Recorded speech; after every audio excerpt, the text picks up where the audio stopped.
गंगा नदी कुल 2525 किलोमीटर की दूरी तय करती है, जो इसे भारत की सबसे लंबी नदी बनाती है।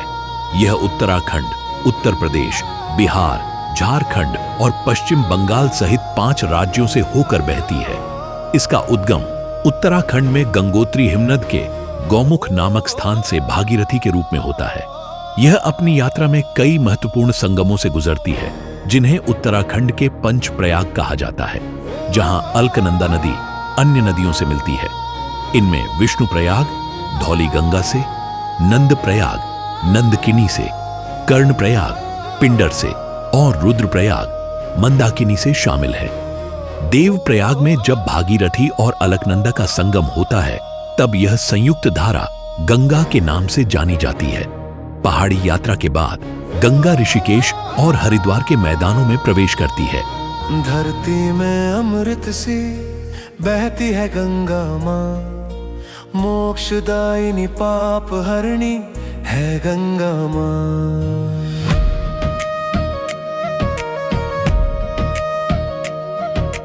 विष्णुपदी है शिवांश कल कल बहती धारा, ममता का स्वरूप है देवांश है गंगा माँ। गंगा माँ गंगा गंगा माँ गंगा गंगा माँ गंगा गंगा माँ गंगा।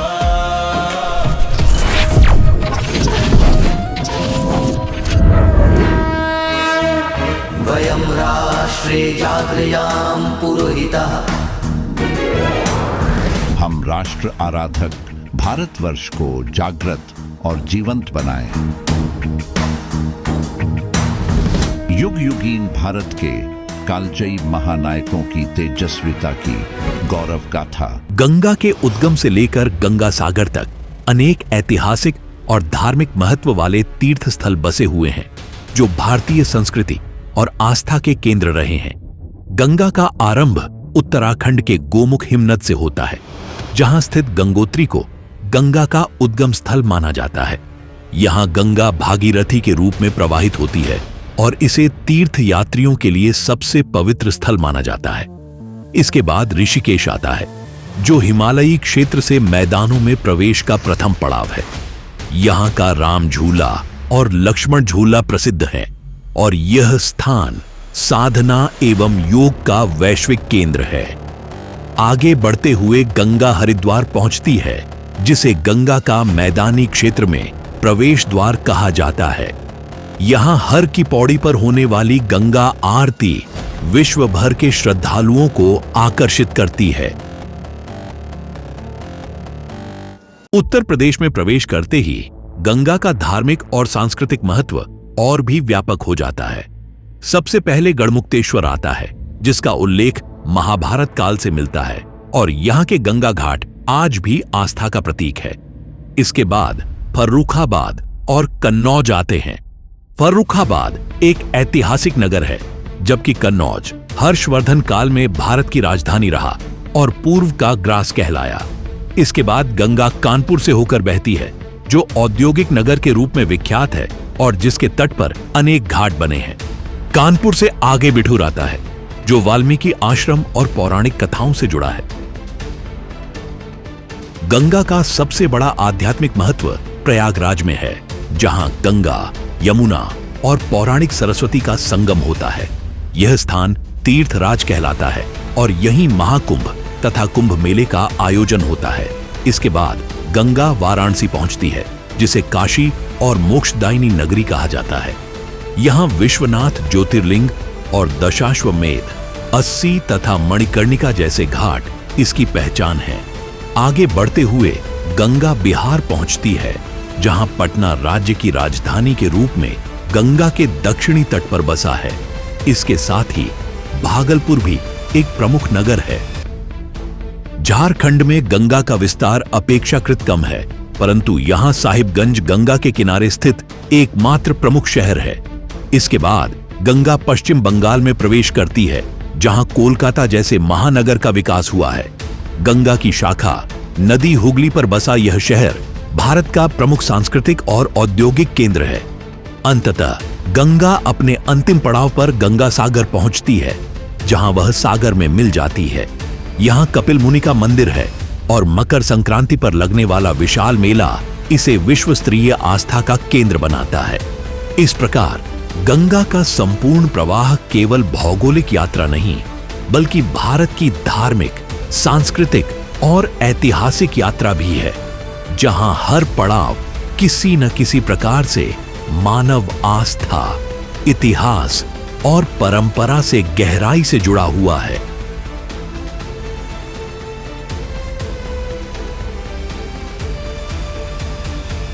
सदियों से यह माना जाता रहा है कि गंगा जल का पानी अन्य जल स्रोतों की तरह सड़ता नहीं है और लंबे समय तक अपनी शुद्धता बनाए रखता है।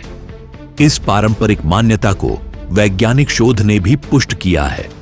1896 में ब्रिटिश जीवाणु विज्ञानी अर्नेस्ट हैंकिन ने पहली बार इस रहस्य को सुलझाने का प्रयास किया। उन्होंने पाया कि हैजा के जीवाणु जो सामान्य नल के पानी में पनपते हैं, गंगा जल के संपर्क में आने पर तुरंत मर जाते हैं। हाल ही में पद्मश्री वैज्ञानिक डॉक्टर अजय कुमार सोनकर जैसे समकालीन शोधकर्ताओं ने इस विषय पर गहन अध्ययन किए हैं। उनके प्रयोगशाला परीक्षणों में यह सिद्ध हुआ है कि महाकुंभ जैसे विशाल आयोजनों के बावजूद, जहां करोड़ों श्रद्धालु स्नान करते हैं, गंगा जल की शुद्धता में कोई गिरावट नहीं आती है। डॉक्टर सोनकर ने प्रयागराज में संगम और प्रमुख घाटों से लिए गए जल के नमूनों का परीक्षण किया और पाया कि गंगा का जल न केवल स्नान के लिए सुरक्षित है, बल्कि इसका पीएच स्तर 8.4 से 8.6 के बीच है, जो इसे क्षारीय और स्वास्थ्यवर्धक बनाता है।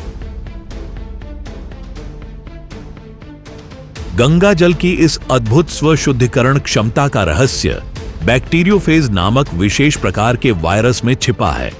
इन्हें फेज भी कहा जाता है और ये ऐसे वायरस हैं जो केवल हानिकारक बैक्टीरिया पर हमला करते हैं और उन्हें नष्ट कर देते हैं, जिससे पानी लंबे समय तक शुद्ध बना रहता है।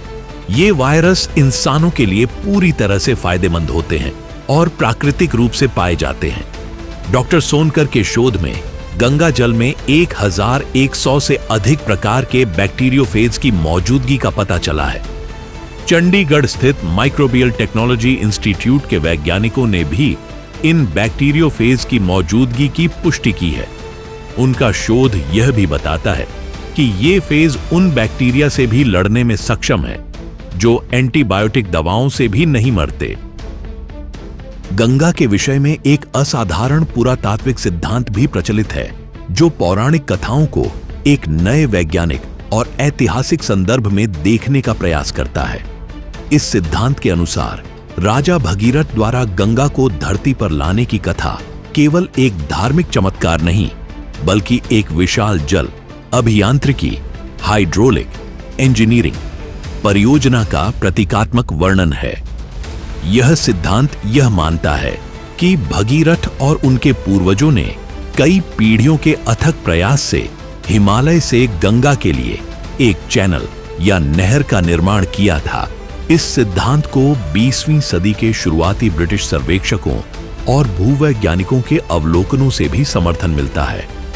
कैप्टन हर्बर्ट, जिन्होंने 1817 में हिमालय के बर्फ से ढके पहाड़ों का सर्वेक्षण किया था, ने गंगा के उद्गम क्षेत्र में ऐसे विशाल पत्थरों के ढेर देखे जो उनके अनुसार केवल प्राकृतिक जल के कटाव से नहीं बन सकते थे, बल्कि उनमें मानव के हाथ का भी योगदान रहा होगा। इसी तरह सर विलियम विल्कॉक्स, जो भारत और मिस्र में सिंचाई के महानिदेशक थे, ने स्पष्ट रूप से कहा कि गंगा भागीरथी मूल रूप से एक नहर थी जिसे प्राचीन भारतीयों द्वारा निर्मित किया गया था। उन्होंने अपने लेखों में यह भी लिखा कि प्राचीन भारतीय लेखकों ने भौतिक तथ्यों को आध्यात्मिक भाषा में व्यक्त करने की प्रवृत्ति रखी थी, जिससे ये इंजीनियरिंग चमत्कार पौराणिक कथाओं का रूप ले गए। उनके अनुसार ये नहरें सुनियोजित तरीके से खोदी गई थीं और एक दूसरे से उचित दूरी पर स्थित थीं। यह संदर्भ भगीरथ की कथा को एक नए दृष्टिकोण से समझने में मदद करता है।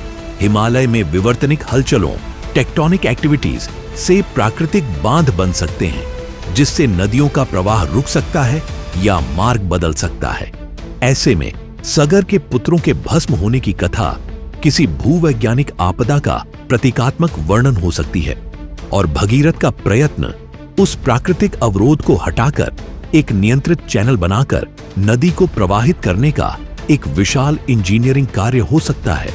यह सिद्धांत धार्मिक आस्था और वैज्ञानिक प्रमाणों के बीच एक पुल का निर्माण करता है, जो यह बताता है कि हमारी प्राचीन सभ्यताएं प्राकृतिक चुनौतियों का सामना करने में कितनी सक्षम थीं।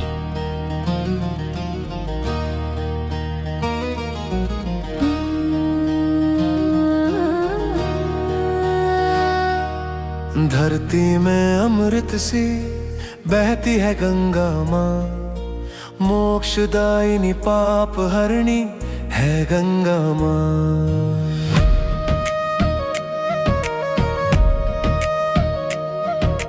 विष्णुपदी है शिवांश कल कल बहती धारा, ममता का स्वरूप है देवांश है गंगा माँ। गंगा माँ गंगा गंगा माँ गंगा गंगा माँ गंगा गंगा माँ गंगा।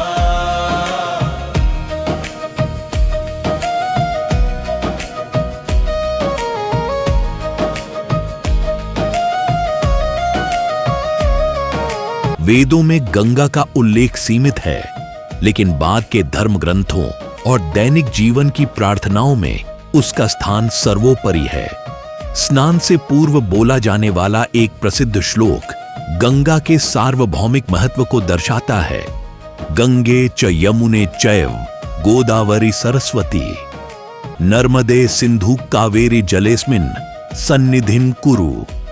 अर्थात हे गंगा, यमुना, गोदावरी, सरस्वती, नर्मदा, सिंधु और कावेरी नदियों, आप सभी इस जल में वास करें। यह श्लोक गंगा को सभी पवित्र नदियों के प्रतीक के रूप में प्रस्तुत करता है, जिनका आह्वान स्नान के जल को शुद्ध करने के लिए किया जाता है। नमामि गंगे तव पाद पंकजम सुर सुरैर वंदित दिव्य रूपम भुक्तिम च मुक्तिम च ददासि नित्यम भावानुसारेण सदा नराणाम। अर्थात हे गंगा, मैं आपके दिव्य चरण कमलों को प्रणाम करता हूं, जिन्हें देव और दानव भी पूजते हैं। आप सदा ही प्राणियों को उनके भाव के अनुसार भोग और मोक्ष दोनों प्रदान करती हैं। ये श्लोक गंगा के आध्यात्मिक महत्व को दर्शाते हैं, जहां वह एक नदी से बढ़कर मोक्ष और कल्याण का साधन बन जाती है।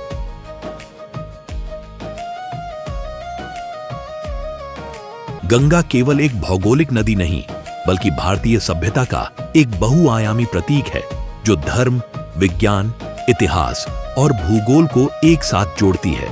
उसकी पौराणिक कथाएं, जैसे कि वामन अवतार और भगीरथ का अवतरण, केवल धार्मिक आस्थाएं नहीं हैं, बल्कि वे मानव संकल्प, तपस्या और महान इंजीनियरिंग प्रयासों की गाथाएं भी हो सकती हैं, जो हमें प्रकृति के साथ संतुलन और सम्मान का पाठ पढ़ाती हैं। वैज्ञानिक दृष्टिकोण से गंगा का स्वशुद्धिकरण गुण एक प्राकृतिक चमत्कार है, जिसके पीछे बैक्टीरियोफेज जैसे अदृश्य वायरस का एक जटिल तंत्र कार्य करता है। हालांकि यह भी एक तथ्य है कि मानवीय गतिविधियों और अनियंत्रित प्रदूषण ने इस प्राकृतिक तंत्र की क्षमता को उसकी सीमा तक धकेल दिया है। इसलिए गंगा की पवित्रता एक वैज्ञानिक सत्य होते हुए भी उसका प्रदूषण एक कड़वी वास्तविकता है। विष्णु ने नभ को नापा, चरणों से गगन समाया, ब्रह्मा ने कमल से धोकर अमृत धारा पाया। धरती कांपी, नभ भी डोला, कहाँ थमे ये धारा। शंकर ने जटाओं में थामी, बनकर त्राण हमारा। नीलकंठ की जटाओं से जब उतरी करुणा गंगा, हर प्यासे जीवन में घुला वरदान अमृत गंगा। धरती में अमृत सी बहती है गंगा माँ, मोक्षदायिनी पाप हरनी है गंगा माँ। गंगा माँ गंगा गंगा माँ गंगा गंगा माँ गंगा। सदा नीरा के अगले भाग में हम उत्तराखंड के पवित्र पंच प्रयागों की भौगोलिक यात्रा करेंगे और साधु संतों से मिलकर गंगा के आध्यात्मिक तथा भौगोलिक महत्व को समझेंगे। इसी क्रम में हम जानेंगे कि किस प्रकार भागीरथी और अलकनंदा के संगम से गंगा का उद्भव माना जाता है। गंगा माँ गंगा